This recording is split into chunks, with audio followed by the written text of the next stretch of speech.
I'm a 23-year-old guy, and for the past year, I've been sharing an off-campus apartment with two awesome roommates, both women. It's been great. We all get along, split the rent 3 ways, and everything has been smooth sailing. One of my roommates, let's call her Lila, is Muslim. This has never been an issue, not once.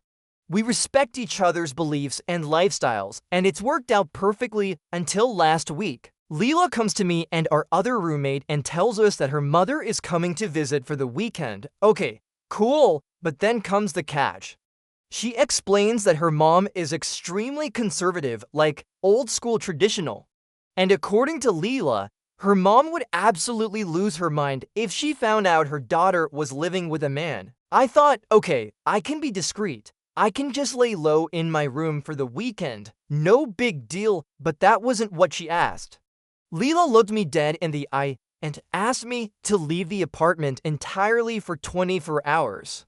Not just stay out of sight or don't make any noise. She wanted me to pack a bag and go stay somewhere else overnight, to completely vanish from my own home, the place I pay a third of the rent for. I was honestly taken aback. My first reaction was an immediate no. I explained to her that it wasn't personal, but I had a huge, major assignment due that Monday.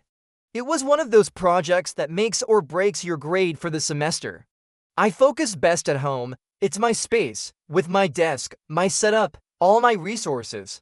The library is too distracting, and a coffee shop is even worse. Plus, on principle, why should I be forced out of my own apartment?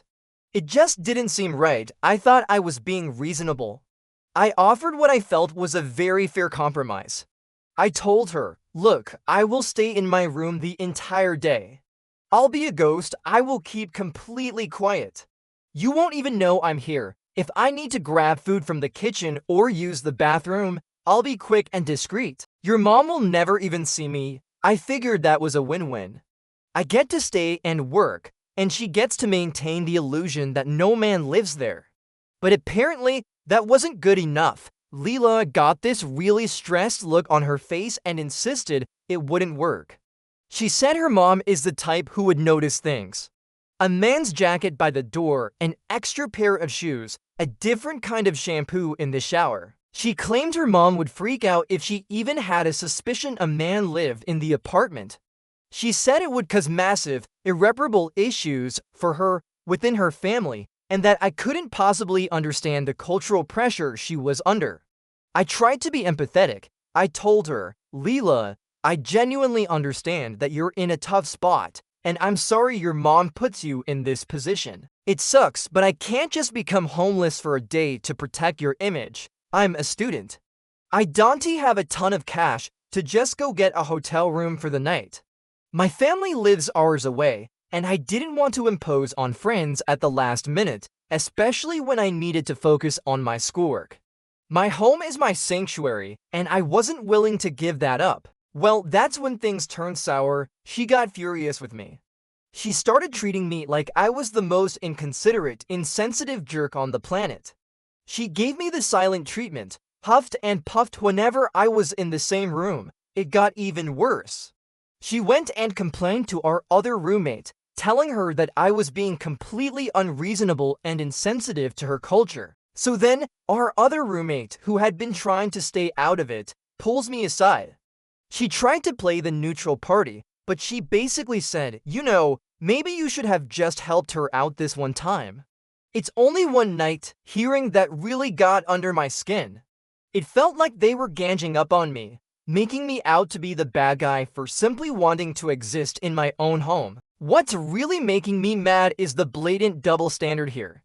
I want you to imagine this for a second. What if the roles were reversed? What if I went to Lila and our other roommate and said, hey guys, my super conservative dad is coming to visit this weekend.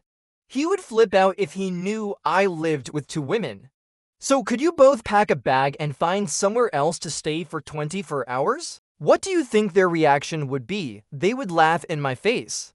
They would tell me I was being ridiculous and that my dad's outdated views are my problem, not theirs.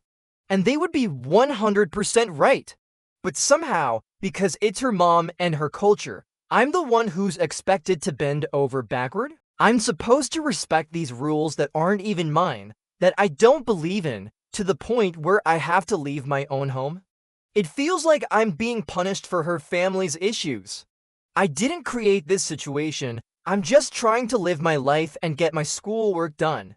Since our argument, the atmosphere in the apartment has been incredibly tense. Lila barely speaks to me. The weekend came and went. I don't know what she ended up telling her mom or what happened during the visit, because she won't talk about it.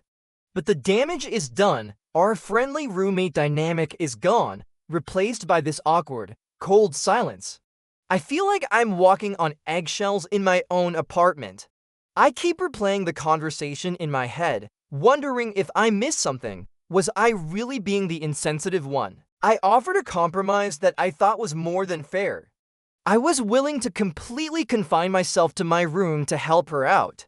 But being asked to leave entirely just felt like a line had been crossed. It's a matter of principle. We are equal tenants, paying equal rent. My right to be in my home is just as valid as hers. So I have to ask you, the internet, what you think. Am I in the wrong here? Did I handle this badly? Or was she asking for way too much? It feels like an impossible situation, and I am genuinely torn about whether I was being a jerk or just standing up for myself. Let me know in the comments what you would have done in my shoes. Thanks for listening to my story. If you have any thoughts, please share them below. And if you like this kind of content, don't forget to like this video and subscribe to the channel for more stories. See you next time.